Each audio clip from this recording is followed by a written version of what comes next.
serangan iki awalnya adalah sebuah delta. Ini terjadi karena pertemuan arus dari Denpasar, yaitu sungainya, kemudian bertemu dengan laut di muara. Jadi mereka lama-lama membentuk suatu pulau. Gitu. Sejarah Pulau Serangan ini yang tidak lepas dari keberadaan pura-puranya. Yang saya ceritakan sekarang adalah sejarah pura dalam Cemara. Dikisahkan ada sebuah lontar. Mungkin tetua-tetua kami yang di Serangan juga tidak tahu bahwa lontar tersebut bercerita babat tanah Serangan. Lontar tersebut sekarang, kata beliau dulu, itu tersimpan di Geria Belayu Tabanan. Gitu. Di lontar tersebut diceritakan pada zaman dulu itu dikisahkan burung besar, gitu, Sang Garuda di daratan Bratawarsa, yaitu India. Dia tuh marah dan mengamuk karena daerah tersebut kekeringan, jadi tidak ada makanan yang tersedia untuk burung itu.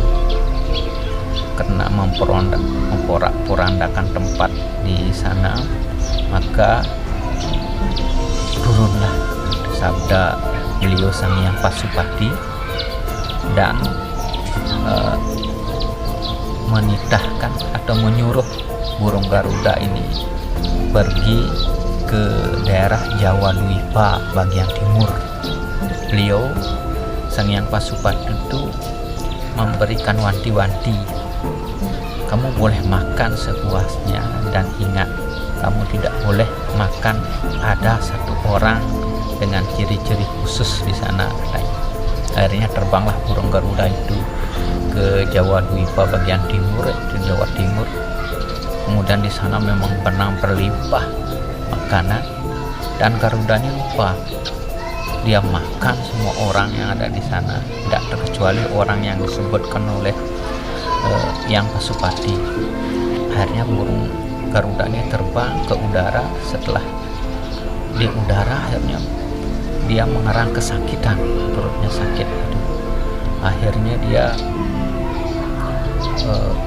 pergi ke timur, terbang ke timur, tibalah di Serangan ini yang dulunya adalah berupa pasir. Akhirnya Garuda ini menggaruk-garuk pasir itu menjadi suatu pulau dan memuntahkan orang tersebut. Dan anehnya, kenapa orang ini bisa selamat? Ternyata orang ini membawa sebuah pusaka berupa keris. Keris inilah menyebabkan Garuda itu sakit perutnya. Ada beberapa nelayan penduduk yang mengetahui keberadaan orang itu dan menanyakan siapakah Anda gerangan, dan orang tersebut mengatakan bahwa beliau adalah Utah Garuda yang mengandung istilahnya bahasa terbungkus gitu, yang artinya Garuda ini adalah kendaraan Dewa Wisnu yang melambangkan air. Kemudian utahannya ini dah orang tersebut. Akhirnya lama kelamaan orang tersebut mendirikan pondok yang sampai sekarang disebut Banjar Ponjok. Dikisahkan kelanjutan orang ini karena membawa pusaka, beliau tuh takut masih dikira istilahnya mungkin pelarian dari kerajaan mana gitu. Akhirnya pusaka atau keris tersebut ditanam, ditumpuk dengan sebuah batu karang menjadi bebaturan gitu. Akhirnya setiap orang nelayan yang mau ke laut menghaturkan sesajen di sana. Setelah itu datang dari laut itu, dia bawa tempat ikannya berupa kayak di sini disebut Dungkir, penuh sekali gitu. Akhirnya tersiarlah kabar bahwa tempat itu penuh dengan mujizat gitu. Keseharian beliau ngelaut, berapa hari di laut, akhirnya dia menemukan sebuah kotak batu terapung di laut. Dia heran, kok ada batu yang terapung gitu. Setelah dipungut, dia naikkan ke perahu tradisional jukung itu. Beliau berpikir gimana cara membukanya gitu. Beliau mengisyaratkan siapa saja yang bisa membantu membuka kotak batu ini. Setelah yang pertama, dia yang saya kasih bagian yang kedua itu. Akhirnya datanglah nelayan dengan jangkar besinya membantu membukakannya gitu. Setelah dibuka, kagetlah beliau.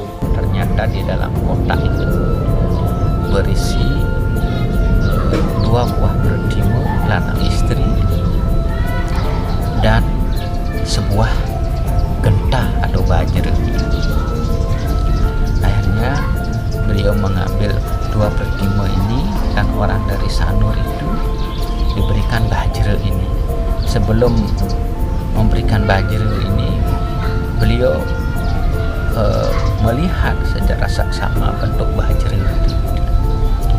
Setelah itu beliau pulang ke daratan keserangan. Akhirnya lambat laun, mungkin dengan kemajuan zaman dan tumpukan keris itu menjadi ramai gitu. Akhirnya dibuatlah pelinggih itu berupa candi, dan selesailah pura ini, dan candi ini berbentuk terinspirasi dari bajra yang ada di dalam kotak batu itu. Maka bentuk candinya itu seperti bajra gitu. Akhirnya karena beliau berada di pesisir laut, otomatis banyak para nelayan dari berbagai daerah datang ke sini dan merasa kasihan sama beliau yang tinggal di pondok tersebut, dan akhirnya ada yang menginap dan menetap di sini gitu. Lama kelamaan terkenalah pulau ini bernama Pulau Sireangan, dan dengan bahasa yang lama kelamaan menjadi Serangan.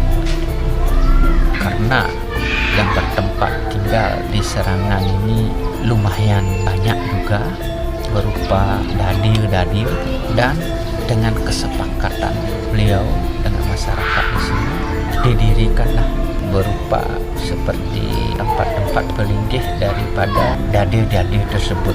Makanya kalau masyarakat modern Serangan seperti sekarang ini, kalau ada dadilnya di sini, itulah penduduk asli Serangan setelah beliau itu. Selain itu, misalnya tidak punya dadil di sini, berarti dia itu pendatang baru, misalnya dari mungkin dari Nusa Penida dan lain sebagainya. Kemudian akhirnya pura ini juga diberikan nama dan inspirasi dari kotak batu itu yang itu berupa Paice. Maka pura ini dinamakan Paice Mare, artinya anugerah yang baru gitu. Dan lama kelamaan pura Paice Mare ini menjadi pura Cemara gitu. Dan orang mengira bahwa pura Sakenan lah yang tertua, tapi sebenarnya pura Cemara ini yang tertua duluan daripada pura Sakenan. Pura Cemara ini abad ke-9 dan pura Sakenan itu abad ke-10 gitu. Itu sekilas tentang sejarah Pulau Serangan.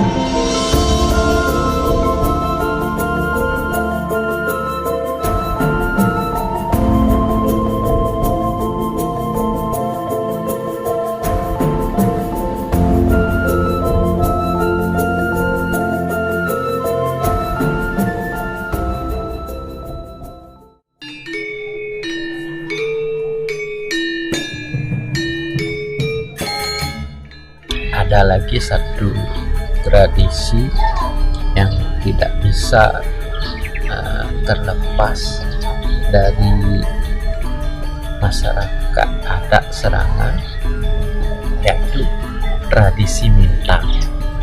Mintar berasalkan dari kata meintar gitu, mau berputar gitu, berputar. Jadi berputar mengelilingi pulau yang berbeda banyak, ada apa sakit, masyarakat penyakit. Jadi tujuan daripada mintarnya itu yaitu ide bedara dedung mencacingan. Yang pertamanya berkumpul di tempat melasti. Di sana diadakan suatu acian upacara.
Acara tersebut selesai, barulah diserahkan mintar itu keliling Pulau Serangan.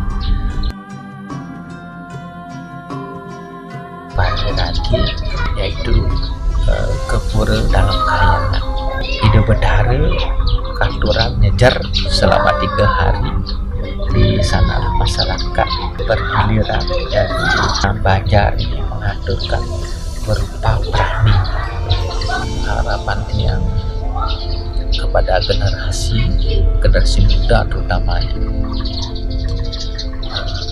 kalau dia mungkin dari tua dahulu mewarisi ini, saat yang harapkan sejarah Pulau Serangan akan menjadi suatu tonggak sejarah, biar mereka tahu bagaimana sejarah pulau mereka, leluhur mereka, dan adat serta tradisi yang ada di sini. Biarpun kemajuan zaman, tapi tradisi itu yang harap tetap ajak dan lestari.